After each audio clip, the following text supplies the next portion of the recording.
Hello and welcome to another edition of Health Solutions with Shawn and Janet Needham, where Team Needham discusses everything healthcare. I'm your host, Shawn Needham, and Janet will be here shortly. And we are streaming live from the Moses Lake Professional Pharmacy podcast studio. And we are super excited to have Shawn Kelce back on our podcast. He's been on our podcast, I think at least 3 times. And he's a regular because he has so much information, so much wisdom. He actually is a health and fitness coach, and he just coached an Olympic athlete to a gold medal. Congratulations to that, Shawn, and welcome to our show. Hey, well, it's a pleasure to be on the show. It's always exciting talking with you, learning from you, brainstorming on things. And it's been a great day so far. One of my clients, I won an Olympic gold medal about 3 hours ago. So I'm still basking in the excitement of that. So if I seem like I'm glowing, that's probably why at the moment. That is just super cool. Congratulations to that. I can't imagine the feeling. And I'm sure he is super excited also. No, it's been good. It's his name's Victor Axelson. He's an exceptionally hard worker. And, it's fun. This kind of slides into the topic for today is, although he's an elite Olympian, he still has to go through the normal everyday things that a lot of people go through. And there's a lot that we can learn from, I say himself, but anyone who's competing at a high level that the everyday person can also incorporate within their own lives. Well, and one thing about it, I don't think people realize this, but if, we're all, our bodies as humans were created to be athletes. We were created to be strong. We were created to be fast. And those are just facts. So, I think we should treat our bodies like an athlete because our bodies were meant for that purpose. Absolutely. At the foundation of every great athletic performance is a baseline level of health. And you can think about, if we're going on the extreme, you think about your body. If you have a broken ankle, the likelihood of you winning a marathon probably isn't high. So like you said, being able to maximize that health. And the same things go from a biomechanics, also go to the biochemistry of the body. Having those foundational nutrients within your body, if you don't have the basics, beyond that gets really tough. So I always tell people it's about performance health. And without that health, you're not going to have great performance, especially long, sustained performance.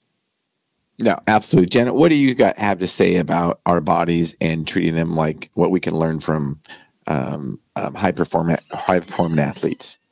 Well, I really think that we need to get back to our ancestral a little bit, because I think if we use athletes as an example, we probably will overall as a population be healthier, because before our modern life, we were lifting and running and doing all that. So, the basics that you are bringing forward to us, I think is a really good building block to start with.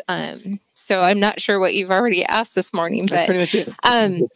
But I am really encouraged to see more people doing this too and being excited about this, because I think the more we can do with our nutrition, food, and rest, that we can bring a healthier population back to our country. I agree. And I want to get on that with nutrition and athletes. And you want to get into some controversy, Shawn? Absolutely. All right. That was a fun place to play. And Sierra, while we're talking about this, see if you can find an article on this or a news event. But the Kelce brothers, you've seen that they're promoting that they made some kind of special Kellogg cereal. I think it's Reese's peanut butter cup or something, and some other mixture, because one liked one liked the other one. So they've actually put it into a cereal. Yeah, there it is. Let's bring that up. Have you heard about this, Shawn? I have not heard about this. Okay. So we're going to bring this article up, and you can just see, so NFL brothers Travis and Jason Kelce launching new cereal Kelce Mix. What to know? And you can see, Shawn, there's Lucky Charms, there's Reese's Puffs, there's Cinnamon Toast Crunch, Honey Nut Cheerios, and I can't tell what that other one is. But in the middle, it's Kelce. So that middle one's Kelce cereal. Yeah. Oh, yeah. Okay. That's why I didn't recognize that one, because okay. And I recognize the other ones because I've eaten them all. When I was a kid, I grew up on that kind of crap. And even as an adult, when I had weight problems, I grew up on that kind of stuff. So what are your thoughts and they're trying to defend themselves that they grew up on this stuff and they're just fine. What are your thoughts about this, Shawn? That's disappointing. I mean, I can understand. Right? I think there's a very strong reason why rates of ADHD are off the charts here in the U.S. That if you look at the standard American diet, you're so much higher on those things. And a lot of it comes back to nutrition we're eating, as opposed to if you go with a more of a Mediterranean style, it's significantly lower risk for those, as well as a lot of other health conditions. And I think one of the things that, and this is, when I'm working with, say, high school coaches, whoever it is they put such emphasis on gaining weight, which is fine. But what happens to these kids who are, 230, 240 pounds, who have who do not have much education on, hey, these are healthy things to eat throughout the rest of your life. I feel like we're almost setting the table for our population to have diabetes after that athletic career is over. Yeah, I agree 100%. And I do think that as a kid, although I think it's caught up with us as Americans, as a kid, you can get away with some of that stuff and eating some of that stuff, but it is going to catch up with you. And why even get somebody started? So I think as parents, we need to educate our children that cereal, it's junk food. It is junk food, period. And it's so easy to overeat. It is not nutritious for your body. Sure, it will make you gain weight. If you want to gain weight and you want to, you want to have a very high body fat and not a lot of lean mass, then sure, eat a bunch of carbohydrates and junk food. But that's not how you're going to perform the best. That's for sure. Absolutely. And I love how you refer to it simply as junk food on things. And it is. And for me, I like the occasional piece of cake, the occasional this type of stuff, but I know it's not healthy to start with. And so that's where you almost have to look at some of these cereals is as junk food. Like, hey, on an occasional thing, whatever, have it, like, don't lose sleep on it. But if that's your staple in the morning for breakfast every single day, that all of a sudden is going to set up the recipe for a bad long-term future on everything. Well, and Janet, you were going to say something. Well, I'm just doing from observation. I've seen this even within my own family, where I had a brother that was an offensive lineman in a college, university setting, and it was just put on that weight. And how you did it was you just consumed calories. And I'm sure they did have them in doing exercises, but I think there's a limit as to how much weight you can put on in a healthy time span. And I suppose everybody's different, but nutrition needs to be, the balance of that. So starting in high school and younger, having the proper nutrition is going to give those building blocks to those athletes to put on the proper muscle and put on the proper weight. Because I think, when we're talking about diabetes and heart disease, a lot of these athletes, and it's been a while since my brother played, but a lot of these athletes just ate. Like they were just told, just eat. You need to be this weight to be on the offensive line or the defensive line. And I think that really put them in a bad, down the road, whether it was injuries for knees or, the building blocks for your muscles and your tissue to be able to perform, I think that was a failure. No, indeed. It's really interesting. So I've been working with athletes for 20 years now. And the clients that I've had who have had the longest long-term success, they always have that foundation of really healthy nutrition. Right. And I'll be the first one to say is if you're someone who's trying to get 5,000 calories in a day, if you're trying to get 5,000 calories a day from whole foods alone, it can be challenging. But I always want to make sure that I cover, say, the first 3,000 of really high quality food and, 4,000 there. And then if you need to add in some extra calories, like, hey, I'm going to really load up on peanut butter because I need to hit those calorie levels, fine. But if you're not hitting those, fruits, the vegetables, across the board, it's really interesting. I was working with an athlete client a little while ago, and this is what he said represents a large majority of the people that I work with. He's always like, Shawn, when I first started working with you, I was looking for all these fancy bells and whistles, thinking that you were going to share some sort of novel secret thing, whatever. Right. But he's like, looking back on all the changes we made, the thing that had the most impact for me was the fact that I increased my fruit and vegetable intake up to, 6 to 8 servings a day, roughly the size of my fist. And that's a crazy thing. I hear that literally all the time is like, it goes back to those foundational basics as opposed to these big shiny objects. And that's what I get excited working with everyday people is these same things that work for these athletes can also work for us, just as people who want to be more active and more thriving in life. Yeah. And one of the things is, back to what Janet was saying about offensive linemen in the NFL, or her brother was at the university level, but NFL linemen have the same problem once they're trying to get to be 350 pounds or whatever, and they probably don't even start anymore if they're not that weight. So they're eating tons and tons of calories. And of course, you know what the NFL stands for. The NFL stands for not for long. So, they don't play very long. But the part is that they still eat that way afterwards. Yeah. But they're not burning, all those calories off. So they have a huge problem later on. And that's one of the things that we have to, as we're educating people, the difference between an athlete, a high caliber athlete, and somebody that's not burning as many calories or performing all the time is a lot of times you eat the same food, but you probably need less of it. And that's one thing that I think we have to get to people. Kind of like this, let's face it, this, Shawn, your average sedentary American should not be eating 6 to 8 servings of fruit and vegetables a day. Not even maybe, right? Mm-hmm. Yeah. So can you hit on that? The average individual that I work with is probably at 1 to 2 servings of fruits or vegetables a day. And 2 servings might be on the high side for a lot of the groups I work with. And so it's always interesting when I go into talk with groups, I always ask, kind of a series of questions, to an audience. I'll always say, how many people here have been sick within the last year? Usually I see about 95% of the hands, raise up. And I was like, how many of you enjoyed being sick, in the past year? Of course, all the hands come back down. And then I always ask, well, how many people here have had, more than, 2 servings of fruits or vegetables a day? I'll kind of like count off, and you'll just see the hands drop once you get around like 2 or 3. And it's fascinating. I always share this with every group. When I'm working with organizations, I always find that if we get the number of servings of fruits or vegetables above 6 a day, generally speaking, the rates of sickness greatly go down, pretty significantly. We get their vitamin D levels high. My goal, when I'm working with people is like, hey, let's have 95% of people not have to worry about any sort of sickness, this upcoming year. And obviously you have people who have some sensitivities, to certain fruits or vegetables or whatever it is. But, and I think another good point to touch on here, I'm thinking about fruits and vegetables is making sure you're going for the whole version of it. I find a lot of people who go for just the fruit juices end up adding on a lot of sugar in their hurry. Or I'm sure you guys have probably seen this too, is you have the people who think that they're drinking Sunny Delight.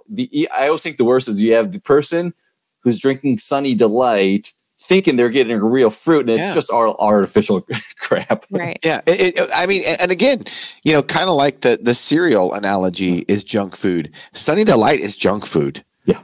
You might as well take some water and just dump some sugar into it and just drink it. It's really, and I guess there's some flavor, and probably most of it's artificial. I'm not sure about that, but and that's another thing too, Shawn, is when you said eat the whole fruit, also not just the whole fruit, but eat the whole fruit. Don't put 7 or 8 servings of fruit into a blender and blend it up and drink it as a smoothie. Because we see, you probably see this too, when you're tracking people and they're just having a struggle losing weight. Well, I eat healthy. Well, tell me what you eat. Well, for breakfast, I have a smoothie. Well, what do you put in your smoothie? Well, I put some whey protein in there because whey protein is good for me. Oh, sure. And I put some Chobani yogurt in there because Chobani is good for me.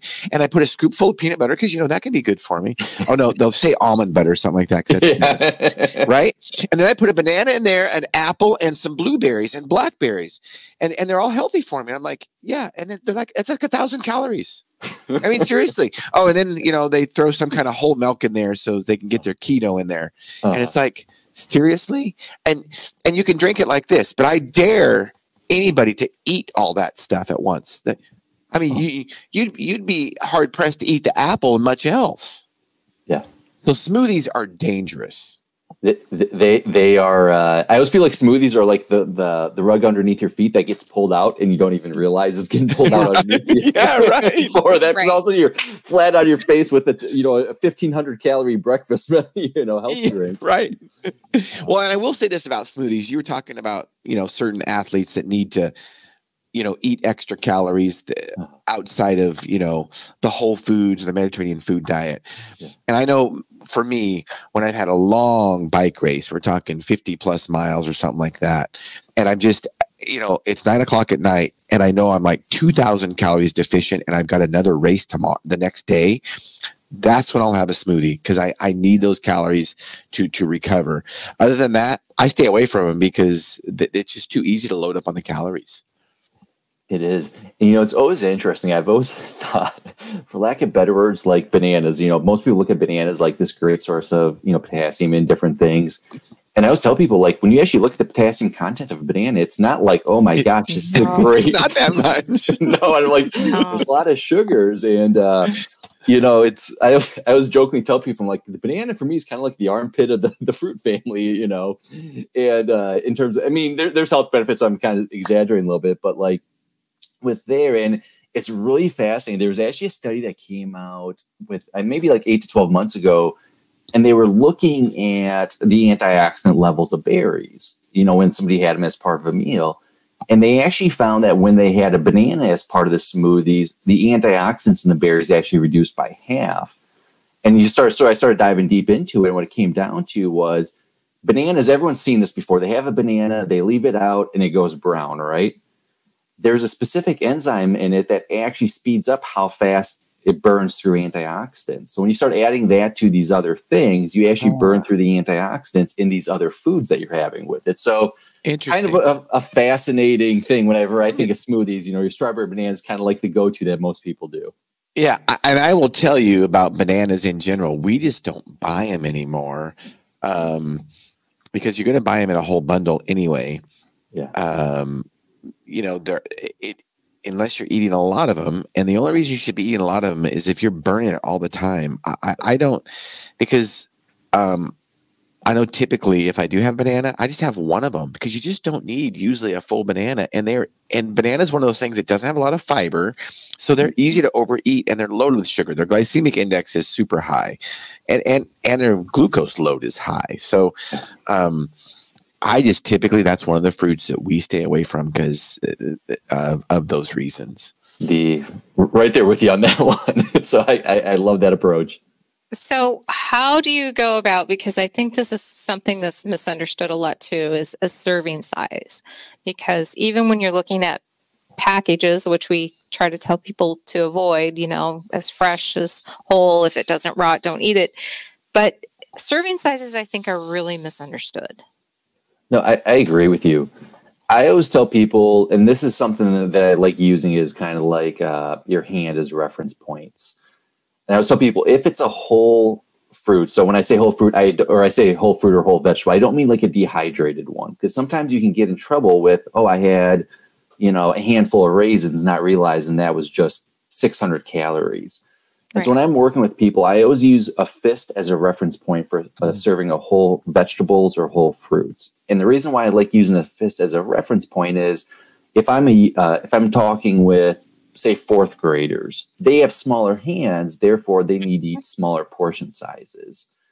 And so I always tell people, think about your fist as serving fruits or vegetables, aim for 6 of those a day, and make at least 4 of those servings as non-starchy vegetables.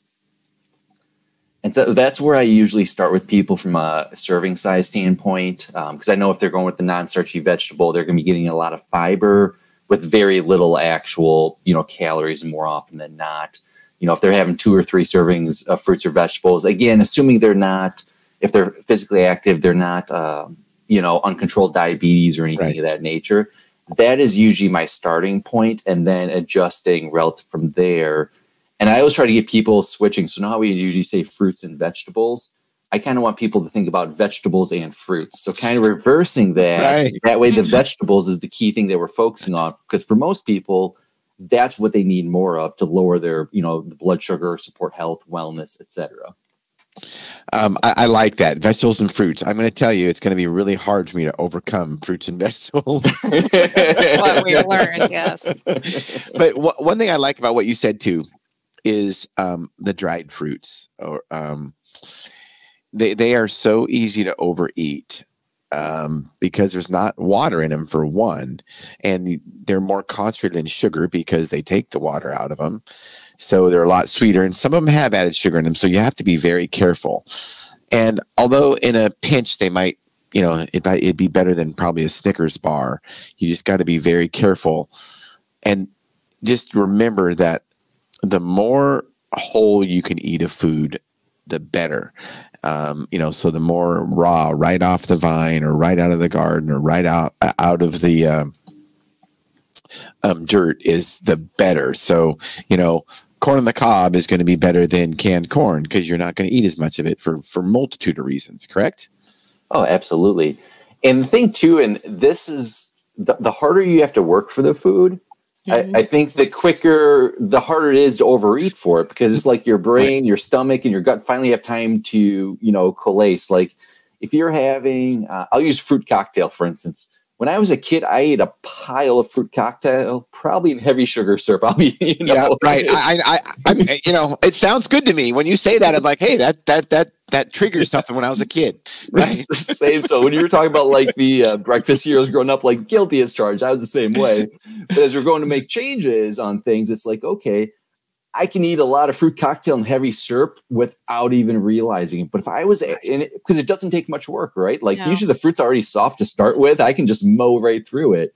But if I'm actually biting into an apple, or I'm peeling something, or if it's corn on the cob, like, it takes a lot of time, relatively speaking, to go across the teeth there.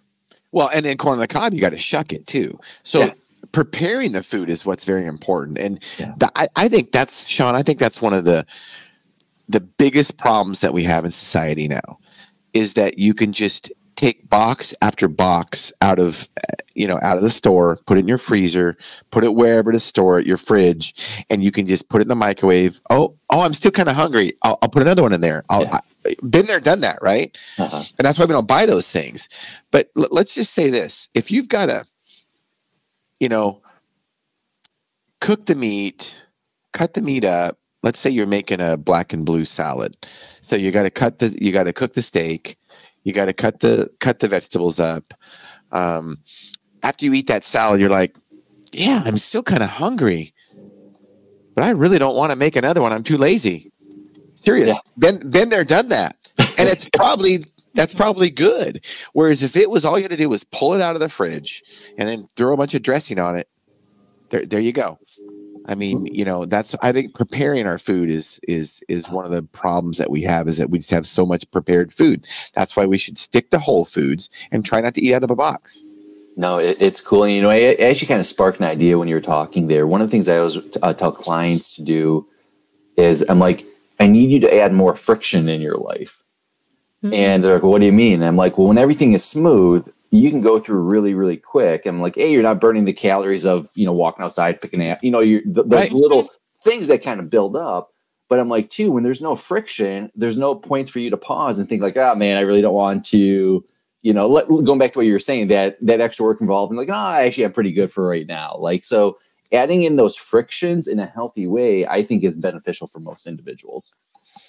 So I'm thinking about, since we're talking about athletes, there's a controversy that gets thrown out at many levels, that first we need to, we have to preload and load after, and, after workout, and we have to eat a certain type of diet. Like, it's like, there's almost a religion out there. Like, you should only do this and you should only do that, because, from my perspective, I think we're all dynamic. So, where I'm going. Like, there's people that think you should be totally keto if you're this, or and we're all different, right? So with your athletes, how do you approach, because we all have different body types too. How do you approach that with them, and what their needs should be or need to be?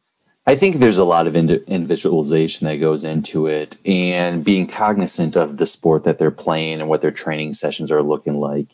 And here'd be a good example. If I'm working with a baseball athlete, that baseball athlete probably doesn't need a whole lot of carbohydrates and a whole lot of, pre-workout energy, for lack of better words, because in a given baseball game, they might be moving a total of 20 seconds. It's not and that's long. 20 seconds is long. I mean, seriously.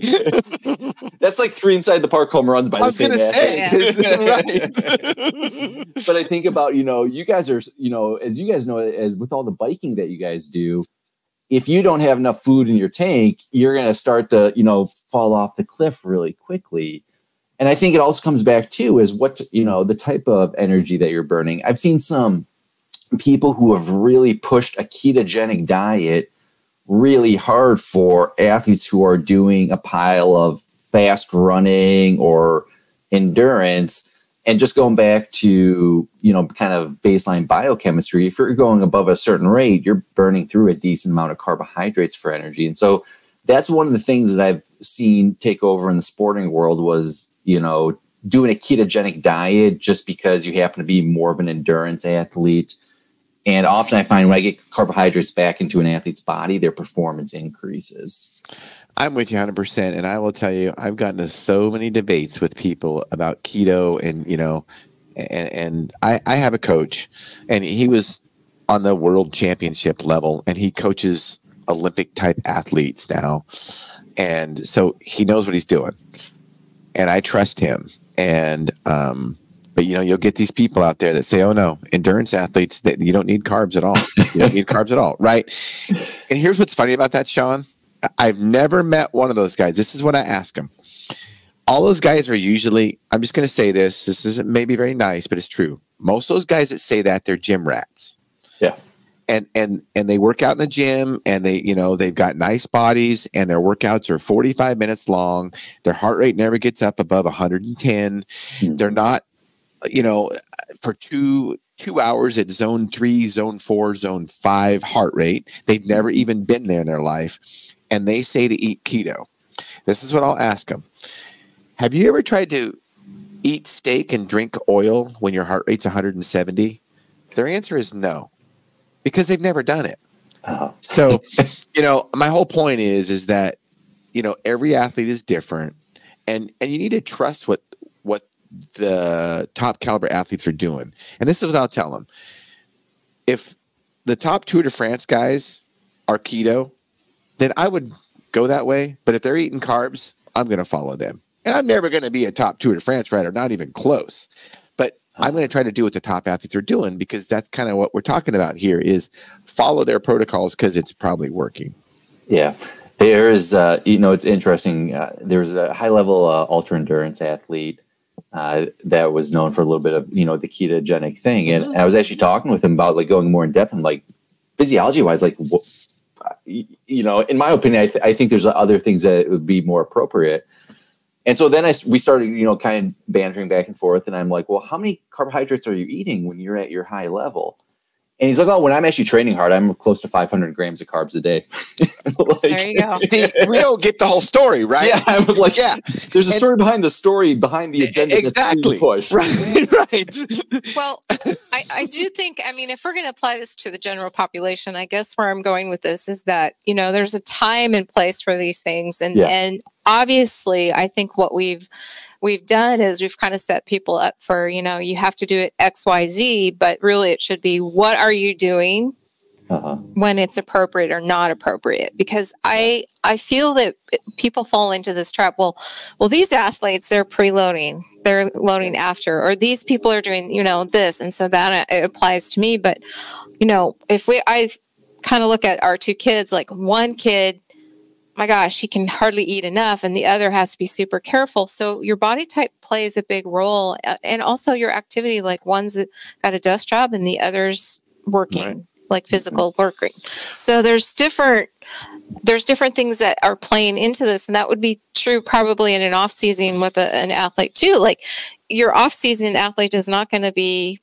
taking in as many calories until he starts his training again, right? There's going to be different levels. Absolutely. And this is a great point. And, you know how from an athlete standpoint, they always talk about training periodization. So the idea at certain times of year, you're training harder. Other times you're actually going lower training because you're trying to get your body to peak and that type of a process. What often doesn't get talked about, and you bring up an awesome point here, is that idea of nutrient periodization. At certain times of the year, you want to have those high levels so you can fuel your training. Other times you want to be able to pull back on that. And that's on an individual level, much less when you start comparing individual to individual to individual relative to the sport they're playing. I mean, it would be you guys are more experts than I am, obviously, on the medication side of things, but it'd be like if you had somebody who came in because they had, I don't know, they had recurring diarrhea or something. So you have that patient, and then you had another patient that came in with, you know, some sort of neurological specific thing or some other like totally separate thing. Like, how you treat those patients are going to be totally different because they're on much different conditions that they're coming into the pharmacy with. Yeah, absolutely. I think one thing a good point that Janet brings up is just that, you know, we should all, whether we're high caliber athletes or just day-to-day people living our lives, we should eat around our workouts or our activity. Let's call it activity because not everybody works out. So we should eat around our activity level. And I know I do that religiously. You know, Mondays are typically our days off from training. So we don't usually do any kind of strenuous exercise on Monday. And those are days that we largely fast and eat very few carbohydrates because we just don't need them. You know, and the only time I really eat a lot of carbohydrates anymore is most of my rides, not even them. It's my races. I will preload and I'll eat, you know, basically, you know, pure sugar packets during the, you know, those gels during the race and sugar water during the race. But other than that, I just, you know, I don't have to because my body has been, you know, we still get fuel and energy from other places in our body, you know, whether it be our fat reserves or glycogen reserves first. So, no, and that is a great thing to do is planning your nutrition relative to the energy demands of what you're doing. Most athletes I work with, I'll always have a day where they're doing like a 12 to 16 hour fast, just because I do think it's, you know, nice to kind of, for lack of better words, clean off the metabolic machinery for a period of time, be it on an off day or a really low day. And the other thing too, I always think about is when are they going to be training the day that follows? You know, if they have and this is something I'll do with a lot of people. Let's say if they have a really early morning session. So I've worked with a lot of swimmers over the years, and a lot of these swimmers, they might have a practice, especially if they're a youth swimmer at say 6 a.m. in the morning. And often the idea is like, okay, your last solid meal is 2 hours before your swim practice. Realistically, that's pretty difficult. Yeah, like, I mean, right? As much as your average, as much as your average 14-year-old likes to wake up at 3:30 in the morning to cook a meal, right. I'm realistic. So in those situations, I might have a bigger meal in the evening, knowing that hey, I want to make sure they start the day off, you know, with relatively filled, you know, glycogen stores and that type of stuff. Have maybe a little snack beforehand. But, you know, on the flip side, going back to what Jan said, you have to make sure you're individualizing things relative to the client of the sport. Your average person, you know, who's maybe they just enjoy lifting weights or whatever it is, I'm probably not going to be like, hey, take a much higher carb meal, you know, in the evening hours. Right. So it's all that kind of balance and finding what works best for the individual to maximize their performance, their health, their career, you know, and when I say career, I mean like thriving health, longevity for the long haul. Well, and that brings up a good point too. So, Jan and I typically skip breakfast. We haven't eaten breakfast routinely for many years. Here's where we do make exceptions. So, you know, we're going to be flying, and it is just so difficult to get good food at the airport. And I get it. You can pack it sometimes, which we do, but coming back, you don't always have good food to pack either way. So what we'll do is, you know, we'll eat, you know, before our flight, we'll eat a good breakfast, you know, high protein. And then that can take us through. So we're not eating junk all day long in the airport because we're so hungry. So then that can take us through to dinner when we're at a place that we can eat some decent food. So it's kind of like the athlete. You're still eating around your activities, you're eating around, your travels. If you prepare for those things, then you don't get stuck and start eating more junk. That is absolutely. You actually struck another light bulb in my mind when you were. I know I've got so many questions going on, so keep going. You know, it is when you're in a really good conversation and you're like, okay, I need to pin that thought to come back to you. Right now, if you saw like thought bubbles amongst my head, I have about 30 thought bubbles. Every time you and Janet speak, I'm like, ooh, thought bubble, thought bubble, thought bubble. But going back to what you were talking about with the travel side of things, this is something I do with all the athletes I work with. A lot of them are flying different time zones on a halfway frequent basis. Or even to think about going back to, say, that high school athlete or whatever it is, I always tell people within reason, pack food that that you're comfortable with and that you're going to like. I mean, I realize you can't always have a whole suitcase realistically of food, but anything that you're able to take with you, I always find it to be really beneficial. One is it can kind of avoid eating more of those junk food snacks along the way, that just because you're hungry, you're, there. But the other thing where it ties into is often I work with athletes and maybe they are at an all-day swim meet. And they're like, okay, well, usually at these meets, they have, A, B, C, X, apples, whatever it is, what they like eating.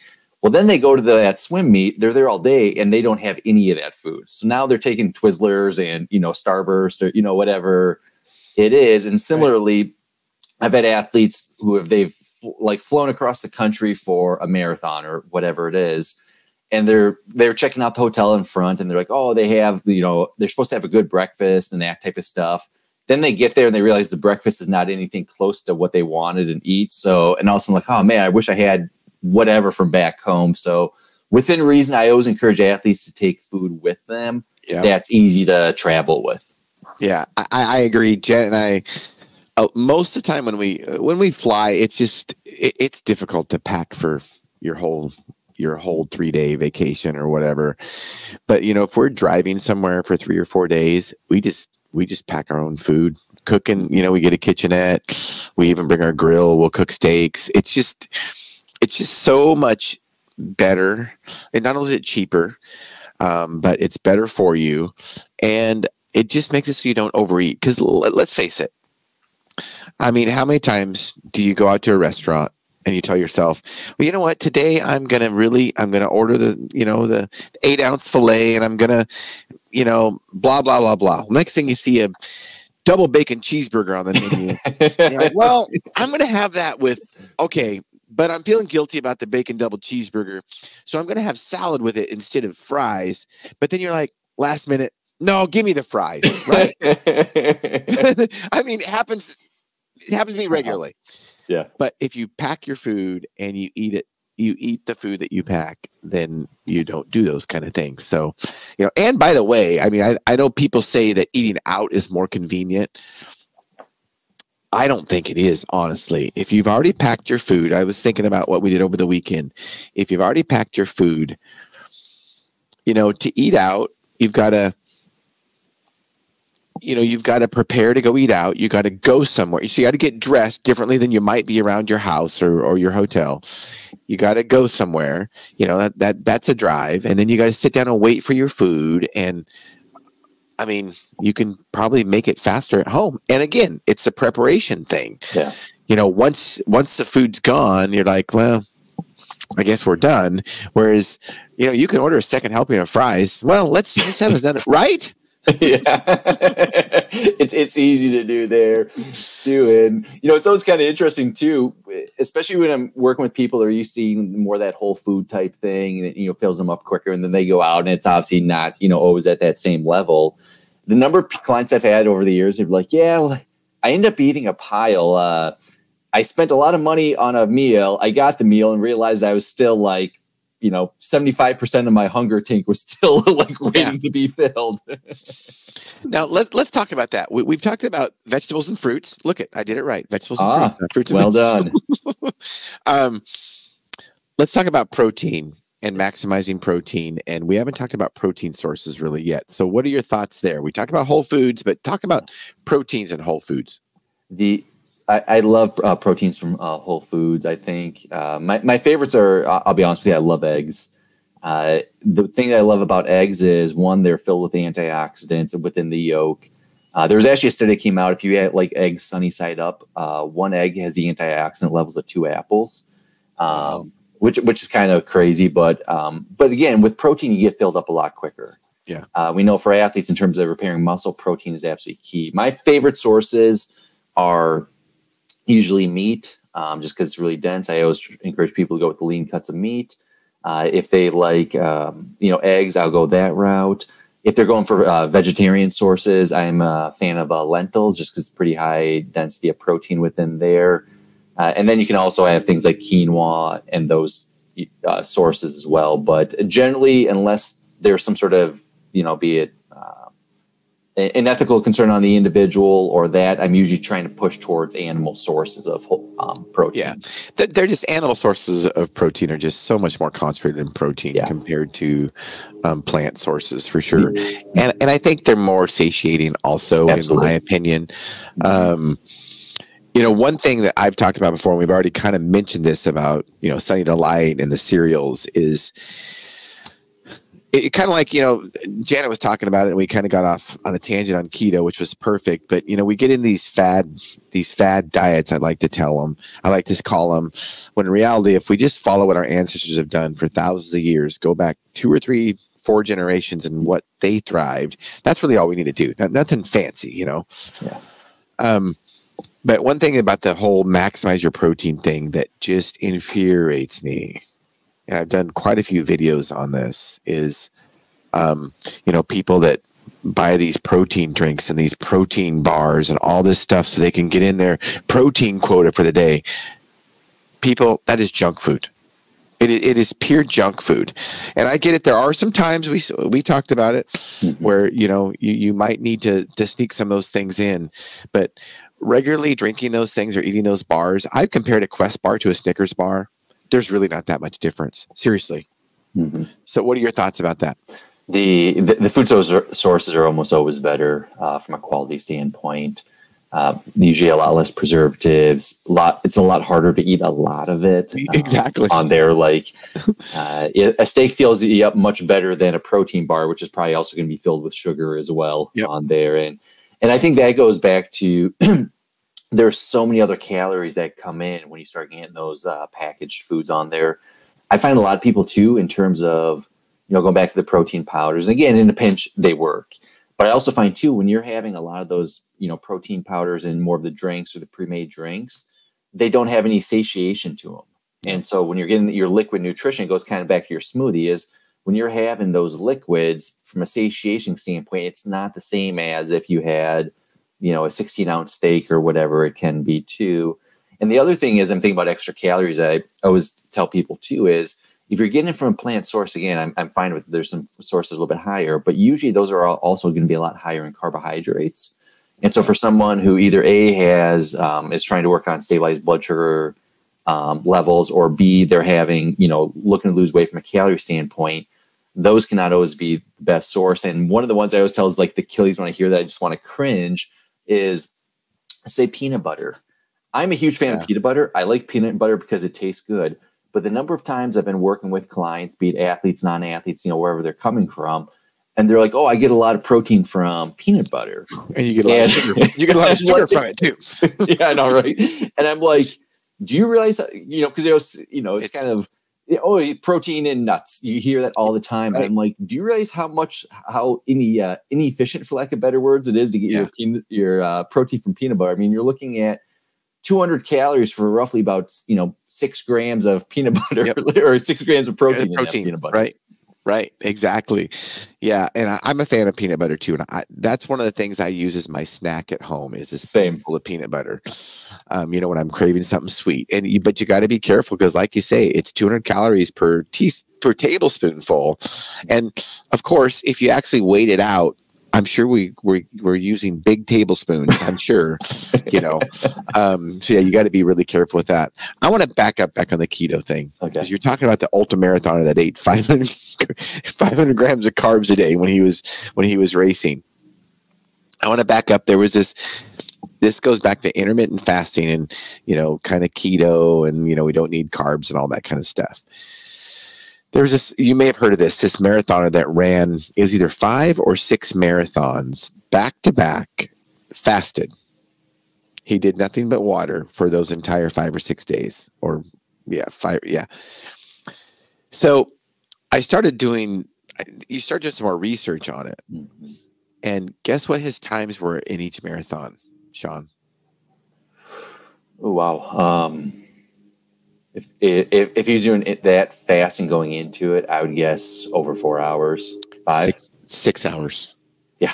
Right. So he's a fast walk, right? Yeah. And of course, I'm doing this because anybody that's watching that talks about keto and athletes don't need carbs and stuff, they need to understand it depends on intensity.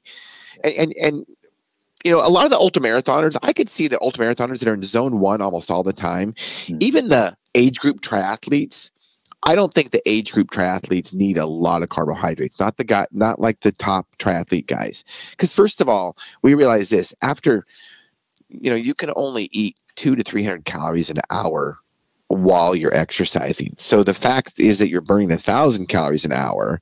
You're always going to be in a deficit. So you're always going to be burning fat anyway. But ultimately you'll probably, depending on intensity, probably perform better with carbohydrates. But the point is that, you need to know the whole picture when these people talk about, well, so-and-so did an ultramarathon keto and this guy ran 5 marathons, fasted. So why do these marathoners have to eat all these carbs? They don't need to. Well, it's because they run 26 miles in 2 hours. That's why they need carbs, right? It's in the battle of the, I was going to make a tortoise and a hare analogy, but if the hare actually won in that fairy tale, I guarantee that hare was not taking on a ketogenic diet when they were plowing through that, right? Like you need to have that rocking in your wheels if you're going to be shooting flames off the heels. And so what I'd also be interested in too is when you're talking about the 5 days of fast and then going into the marathon, like in my head, I'm thinking like, I bet you, without knowing more of the story, I'm like, I bet you there's a high likelihood that person got pretty sick afterwards. Like my guess, if you looked at their blood chemistry, it would have been a complete smash. I'm thinking about the athletes I'm working with where we do a hard competition. If their, carbs aren't enough to support them, like they feel totally smashed for a lot of days after that competition, as opposed to if we're getting all the nutrients and, tailoring them along. Well, I think that's what we have to remember too. And we already talked about this a little bit, but you have to realize what you're doing, the next day also. So, the guy that fasted for 5 days, well, if he fasted for 1 day, it might not be that big a deal, but he kept doing it for 5 days. That can be good. I know he's doing it to prove a point, but one of the things is that food does help us recover. Good food helps us recover. So, we can't recover with as well and go as hard if we don't recover with good food. No. And the other thing that's interesting too, and I always talk about this with people, especially if they're getting really nervous about having carbohydrates around the time of the workout, is we know when you're working out, you're raising your cortisol levels. Like, again, you're trying to get food out in the system for, kind of for energy purposes, and that's stressful on the body. We also know if your cortisol levels are continuously high, it drives your immune system down. And so one of the things with carbohydrates is that does obviously increase insulin levels. Well, we know that insulin can help push cortisol levels back down. They kind of antagonize each other a little bit. And so again, I don't have data to support this in terms of referencing a study X, Y, or Z, but I think that's one thing just from a physiology standpoint you got to be aware of is not that carbs are evil. In fact, by raising that insulin from time to time, A, that's going to help with muscle recovery, and B, that's going to help drive cortisol levels down, which do have, if you're able to systematically, have cortisol imbalance and fluctuations, having those low periods does give your immune system a bit of a boost. Yeah, I agree with that. It's just another reminder that, food just helps us recover. That's, there's 3 things that we can do in large to be healthy as athletes or anybody in general. As athletes, recovery is, recovery is more important than than the actual workout, right? Absolutely. Right. That's going to do way more for you. It is, right, because you don't get stronger during the workout. You get stronger during recovery. So I say it, sleep, diet, and exercise in that order. And that's true whether you're a high caliber athlete or you're a day-to-day person in the office. You have to maximize those things to have a good, healthy body. And that's what we can learn from athletes, because athletes know how important recovery is. So if you're sleeping bad, you're not going to be recovering or ever healthy, right? No, sleep is such a hammer. I feel like we could have a whole podcast on sleep alone in terms of how that benefits so many aspects of health. So no, I love that triangle of movement, sleep, diet. Diet. Yeah. I'm the dietitian. I forget about diet. What's wrong with me here today? Clearly a Monday. Yeah. But no, having those things together with some stress management. Yeah, absolutely. Absolutely. So Shawn, as we wrap this podcast up, tell us what you have a passion for. I have a passion for helping people reach their success with that, whatever it is. If that is going after an Olympic gold medal, I love working with you. I also enjoy the people who are like, you know what? I just want to change my life around so I can have the energy and the health to enjoy my kids and grandkids. So I love helping people maximize their performance health journey wherever they're at on that spectrum. And if anybody has any questions, what's the best way to get a hold of you? Best way to get a hold of me is through a few different ways. Facebook always works. Sean Casey. I respond to almost every message that comes through on there. They can also find me on Instagram. My handle is ST, my last name is CASEY 34. So STCASEY 34 but that's my handle there. My website is just caseperformance.com. People can reach out to me there also. CaseyPerformance.com? Caseperformance.com. CASEY. CASEY. Or my bad, CASEperformance.com. That's right. That's right. Well, we'll go ahead and stream that. And if you had in a paragraph, in two sentences, how would you tell people to maximize their health like an athlete? Stop waiting for the perfect moment. That's wow. I was expecting that. Everyone waits for everything to be perfect before they make a change. There's never going to be a perfect day, so starting things right now will get you far further than waiting for that perfect moment to start. There's a lot to be said with that, and a lot you can gain from that, and not just for athletes or general people, but I tell a story quite often how some of the most talented people in the world, usually they're artists when I think of them.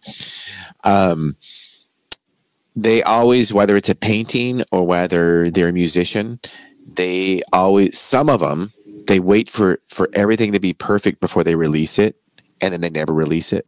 Yeah. Seriously, how much wasted talent how much a waste of talent is that? We don't get to see it. So, don't wait for perfection. Start now. You're exactly right. That's awesome, Shawn. Well, thank you as always. It's a privilege and an honor to have you on our podcast. We'll definitely have you back on again. Hey, well, thanks so much for both of you, as well as Janet. You guys do wonderful stuff and getting people healthy. So I appreciate everything that you guys do as well. Thank you so much for the kind words. All right. And listeners and viewers, thank you for tuning in to Health Solutions with Shawn and Janet Needham. Tune in Thursday to our midweek podcast, 8 a.m. to 9 a.m. Pacific Standard Time. Health Solutions with Shawn and Janet Needham. Thank you.